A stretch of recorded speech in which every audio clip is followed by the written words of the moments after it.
parole.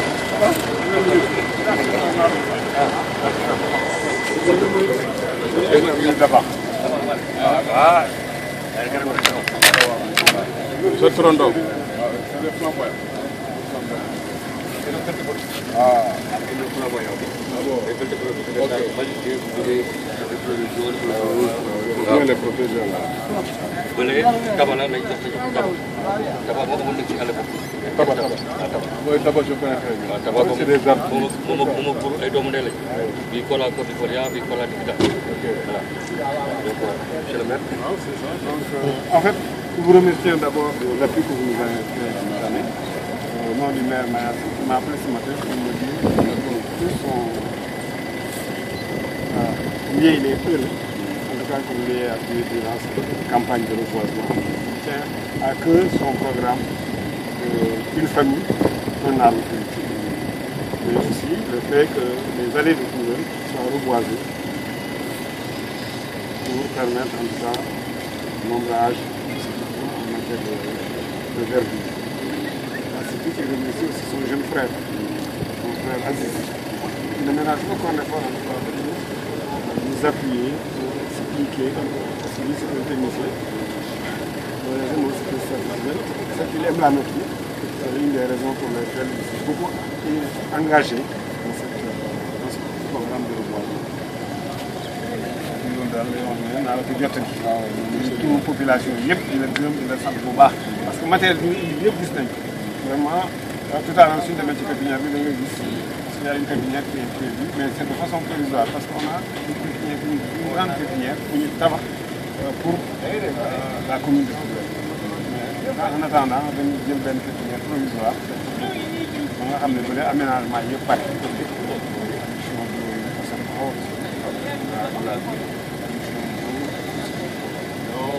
loolu daal mu ngi ci gërëm bu baax vraiment jàppale population yi aussi vraiment elles sont très reconnaissantes jàppale naa la waxoon naa la ko exprimer soo yeggee gis na daal ñu koy jàppale.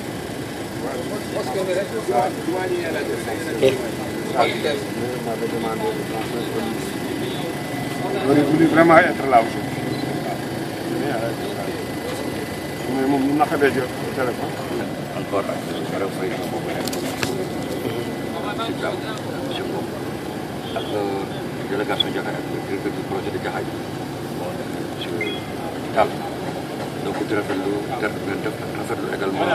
le fait que ñu jël jumaa bi nga xam ne am na masarato dafa mal def appel ba jumaa bi mën a nekk ci mosquée de Courtine la grande mosquée que ngeen jël garab di Beltefeuille tuddee ko nekk lu rëy rëy ak garab yi doon au moins 3 ans 4 ans ak 5 ans de 1000 ans nga tuddee ko doo ko tuddee ko à côté bële sa jàpp ci trono donc loolu ñu ne ci gërëm de sax ñun tamit d'accord doomu Koungheul rek mais li nga xam ne mën nañ si képp xam ne dafa invité ministère bi si côté boobu ñun ñu war a fay sax ba nga xam ne lettre ministre et de boobu ñu jàppale ko te si journée ci semaine de l'arbre ñu ne jox ñu instruction ci la ñu indee matériel yooyu muy arrosoir ak prédit ak war a ay garab et mieux que ça également tout à l'heure bi jëlee parole dina wax projet yi nga xam ne damm nañ ko def ci projet boulevard bi nga xam ne moom la choisir boulevard commencé rek waaw da ngeen ko war a goudronné wala moom génne ko ba am na kat garab ngeen ko planté loolu soob yàlla da ngeen xool ne bu ñuy dem sur la route de Tamba ngeen mën a garab yi ko seet donc di leen gërëm di leen sant seen travail incha allah. Je remercie vraiment monsieur le maire, son personnel et vous-même pour l'accueil chaleureux qui m'a été réservé. Je remercie aussi c'est vrai, vous l'avez dit tout à l'heure, nous avions travaillé à l'époque avec son ministre et donc on est venu tout bien. Je vais venir moi avec les gens de Koungheul parce que j'ai vraiment un personnel politique aussi. Madame Dior devait être là, il me l'a dit en dernier lieu, alors on était déjà prêts. Mais je salue tout l'affaire et Benno au niveau de Koungheul. Ce que je voulais dire simplement est que je remercie amplement, je dis, M. Aziz Diop et le maire qui ont eu l'initiative quand même de planter ces arbres à notre honneur. C'est un honneur d'être à proximité du grand marabout de Tivaouane. Donc ça me fait excessivement plaisir. C'est très important les plantations d'arbres parce que vous savez, actuellement avec les déforestations, il faut nécessairement reconstruire le capital forestier, qui est important pour la photosynthèse. Ces échanges même intergazeux entre la Terre et l'atmosphère. Je pense que c'est fondamental. Parce que maintenant, tout le monde, les grands scientifiques, parlent d'effet de serre, de couche d'ozone, de changement climatique. Et actuellement, je pense, récemment, ils commencent à maîtriser les échanges intergazeux entre les atmosphères et les océans. Ça, c'est fondamental. Ça nous permettra d'avoir un tremplin pour faire des découvertes et minimiser les risques d'erreur en matière vraiment d'inondation. Notre fonction principale, vous le savez, c'est ça, le cadre de vie. Ça va en droite ligne avec notre fonction. Je pense qu'Aziz a bien fait. Il habite là, et c'est un collaborateur qui aime sa ville, Koungheul, ça je l'ai dit, il ne me parle que de ça. Il a joué même ici le Navétane. Et donc je connais beaucoup son environnement donc de proximité. Et tout ce que je peux dire, je remercie toutes les populations de Koungheul. Et je vous remercie encore, je réitère mes remerciements. Voilà tout ce que je voulais dire. En wolof simplement, je me leen di gërëm. La gërëm yow mi nga xam ni yaa ma accueillir fii yaa sa personnel ak mairie bi yëpp. Boole ci aussi Ousmane Senghor bi nga xam ni ñoo nekkoon ministère de la santé en son temps avec Assane Diouf mu nekk nit ku baax. li ma bëggoon wax rek mooy que Aziz itam maa ngi koy remercier di remercier son personnel bu mu àndal parce que bi mu ñëwee la ma ko wax ma ne kon su may dem Bakel saa fa jaar pour gis ñaari garab yooyu am ci kontaan trop parce que ku la dendaleeg maqaama bu rëy sëriñ bu rëy boo xam ni wax dëgg yàlla nitu yàlla la ñu dendale la moom da ngay sant yàlla parce que loolu bu rafet la rafetlu ko trop bëgg a wax rek ni mbir mi dafa am solo ak fi mu nekk nii adduna si dafa am problème surtout en Afrique dañuy wax ay déforestation garab yi ñuy dagg ak yooyu yëpp il faut nécessairement reconstruire le capital forestier il faut ñu defaat yeneen garab yoo xam ne ñooy remplacer yi nga xam ne ñoom la ñu dagg parce que garab dafa am solo ci adduna dafay soqali doomu aadama parce que dafa am ay échanges yu ñuy wax ay photosynthèse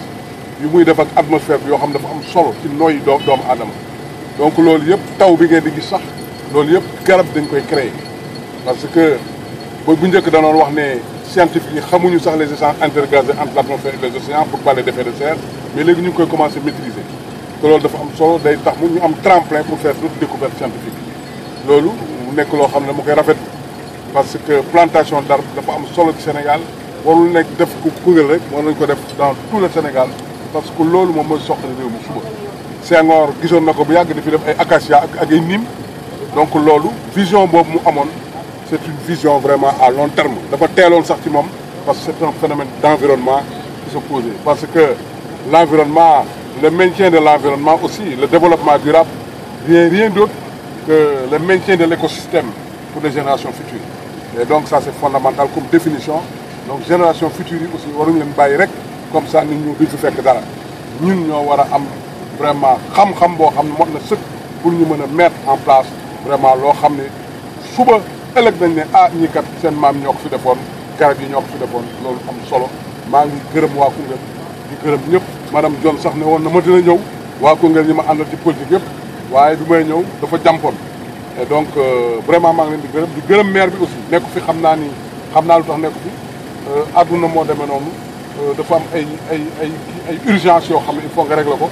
looloo tax xam naa nekku fi mais comme yéen a ngi fi rek benn la et donc maa ngi nuyu Assane Diop aussi ministre de